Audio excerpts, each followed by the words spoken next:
Okay, our final question today is kind of from two different people on the same topic, which is the War of the Vendée.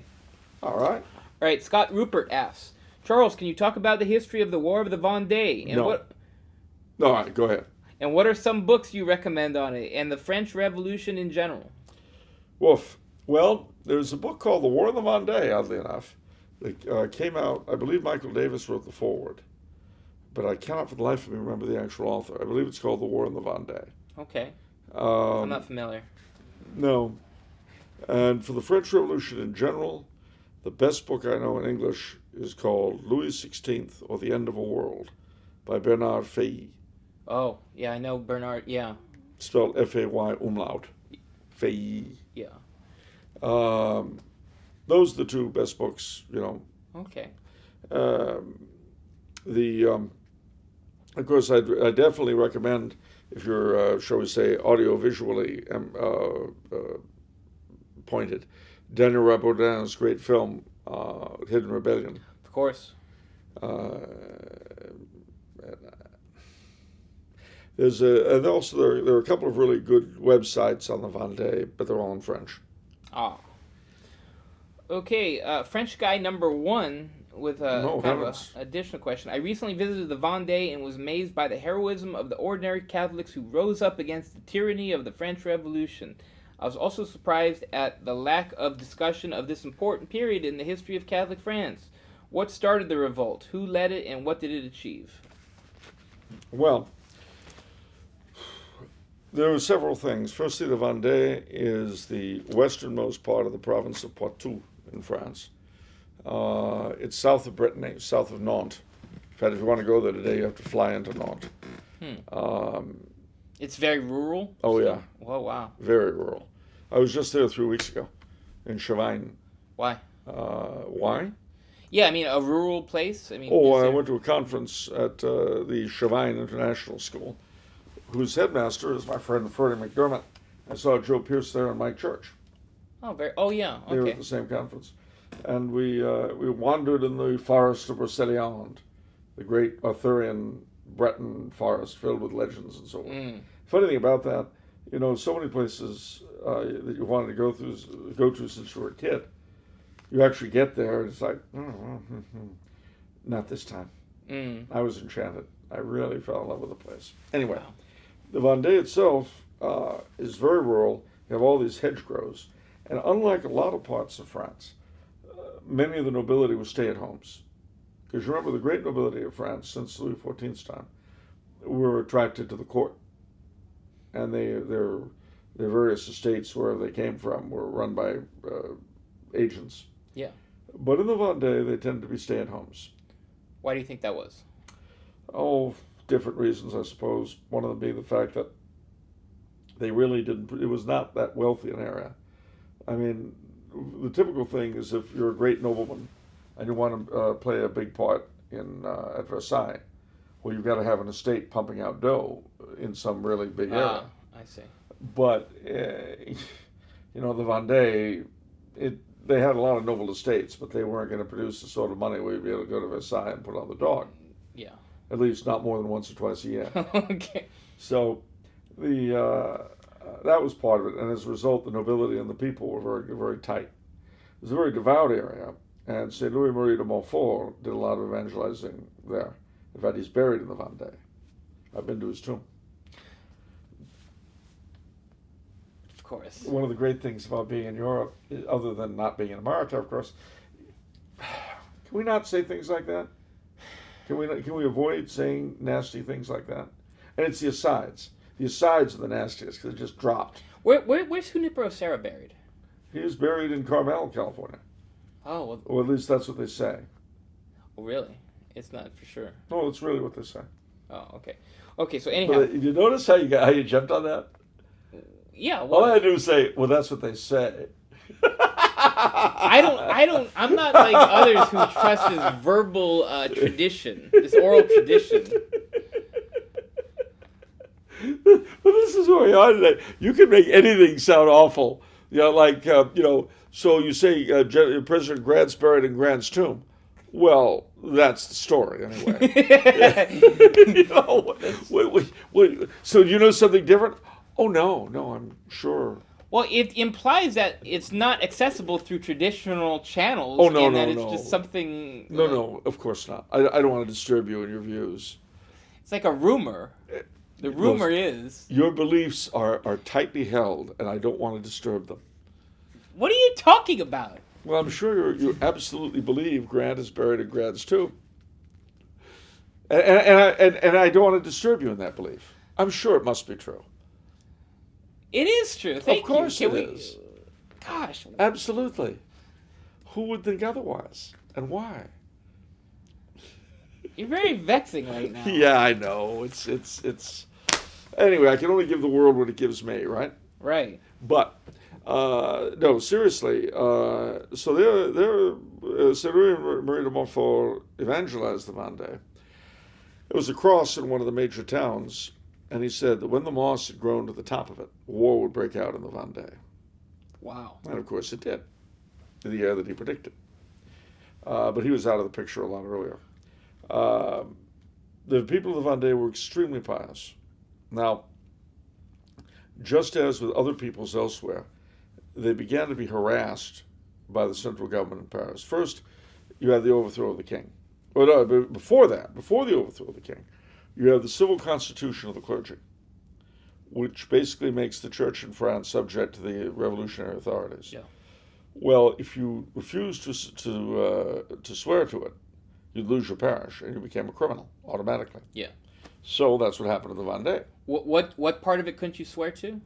Well, basically, if you swore to it, if you took the oath to the civil constitution of the clergy, you were putting the French government over the Pope. Oh. Which they couldn't do. Yeah. So, and the funny thing is, even some of the priests and bishops who had been the most Gallican, very independent toward Rome, wouldn't do it. Because, there's a difference between faith and politics, right? Yeah. I mean, it's like today.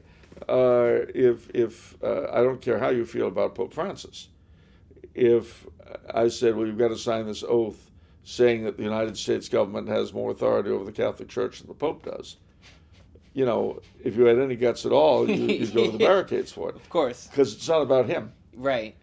And even if you had been pushing for all kinds of autonomy for the Church of the United States, you wouldn't want to sign something like that. You see? I get it now. So, and mind you, a lot of people did, don't get me wrong, but what always interests me in anything like this, the Reformation or anything else, are the people who had every reason to go the other way, but wouldn't. Yeah. There are a lot of people who, you look and you see, well, they wouldn't go along with it. And there are often people who wouldn't go along with anything like that. You got to basically blow their brains out. Other than that, to hell with you. Yeah. Then you have people who go along with whatever. Okay, boss, I'm going to wear my underwear on my head now because that's what you told me. Well, okay, between those two, you have any number of interesting variations. And the people who would have every reason to go along but don't, they're the ones I'm always fascinated by in every similar political or historical episode. Like the bishop in Iceland, who had 7 sons and all that, and a terrible bishop and a terrible Catholic. But he would not give up the faith. Wow. Nor would his sons, even though they would have been legitimized. And the oldest of them could have become bishop after his dad. Yeah. Those are the kind of people I find really heroic. Yeah. So, what should happen? But that most of the parish priests in the Vendée refused to take the oath, and so they went into hiding and became criminals. That was the first step that began the disaffection. Yeah. All right. Then the king is overthrown. Now, one of the leaders of the Vendée, and I don't remember which one, because there were quite a few of them. There was Catelino, there was Le Rocheclin, Lescure. There were a whole lot of them. But one I remember in particular was a peasant. And he was his mother's only son. His mother was a widow. and he was caught smuggling salt, which was a capital offense. This is before the revolution. Wow. So his mother, before he can be executed, his mother goes all the way to Paris, to Versailles, rather. She buttonholes Louis XVI in the garden of Versailles and begs for her son's life. She says, he's all I have. Yeah. And if you kill him, I'll starve. Yeah. And the king pardoned her. So she goes back to the Vendée in time to wave the pardon to the jailer's face and takes her son away. Well, the king's executed by the revolution, and now his son in prison, who would become the last Dauphin, is Louis XVII. Then, to add insult to injury, France is invaded by the Austrians and Prussians and so forth, so they decide to put in a draft of troops. All of the young men have to go fight for the revolution. Wow. Well, now let's see. You put our priests into hiding, you have killed our king, and now you think you're going to come here and take our sons? No, you're not. And that was the beginning of the rising in the Vendée. And it spread not just in the Vendée, but in western Brittany and Maine and Anjou and all sorts of places. There were different names for the rebels. They had in the south of France as well. But basically, it was all the same kind of cause. The Vendée, however, received the worst treatment because in response, the fellow with whom I was speaking, he said, all right, I'm up for it. And he led troops in the revolt. And they asked him, why? You're a peasant. What have you got? I owe my life to my king. Wow. If it weren't for him, I wouldn't be here. So the least I can do is fight for his son. Mm. And they called themselves the Catholic Royal Army. And the nobility, in one case, this nobleman was sitting in his chateau, and his tenants formed a mob, and they came up to the chateau. Now, in the usual Hollywood movies, they'd be there to storm the chateau and sack it. Yeah. That wasn't it. Mm. They came to demand that he lead them against the revolution. Ah. And he said, I will lead you, but we will not win. So I only want those with me who are willing to die. Wow. And off they went. Another one who was very much in my mind, Le Rocheclin. He was a young man. He was 18. He'd been a guard. He was a nobleman. He was probably the youngest of the leaders. And he, when they were going to go into battle the first time, he said, if I charge forward, follow me. If I retreat, shoot me. Oh. So these are pretty intense people. Yeah. Well, they were defeated. And the vengeance that was taken on them was horrible. Robespierre gave the order that they should simply be wiped out, men, women, and children. And they were. They would burn them in churches, men, women, and children. They would take men and women, tie them together, and throw them into rivers. Call them Republican marriages. Yeah, I saw that on Hidden Rebellion. Weren't they naked as well? Yeah.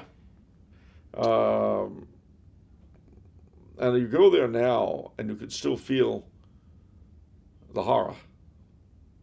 It was pretty miserable.